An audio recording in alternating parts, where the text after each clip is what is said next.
तो फाइनली दोस्तों खेसारी लाल यादव का डांस के बाद फिर से एक बड़ी अपडेट निकल के आ रहा है अपने हिट मशीन खेसारी लाल यादव के न्यूज़ के बारे में, जो कि आप लोग बता दें गॉड फादर जो भी वेट कर रहे थे आप लोग, बहुत ही जल्द खेसारी लाल यादव का फैंस के बेताबले थे, जो कि बड़ी खबर निकल के आ रहा है। मैं बता दूं कि आप सबको गॉड फादर जो आप लोग वेट कर रहे थे उसके लिए एक बड़ी खबर अपडेट है, और इसका ट्रेलर और टीजर भी फिल्म या जो है आपके सिनेमा घर में कब लगेगा।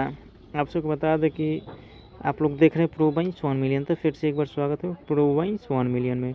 तो बहुत ही जल्द गर्मी के मौसम में आप लोग के बीच में लगने वाले हैं आप लोग के नज़दीकी सिनेमा हॉल में। तो डांस के बाद में इसको गॉड फादर को रिलीज़ किया जाएगा आप सबके बीच में। जी हाँ दोस्तों, बहुत दिनों के बाद में फर्स्ट लुक आप लोग के बीच में आया है निकल के, तो आप लोग देख सकते हैं। तो अगले वीडियो में मिलेंगे, जब तक के लिए जय हिंद जय भोजपुरी। अपना राय कमेंट बॉक्स में ज़रूर दीजिए।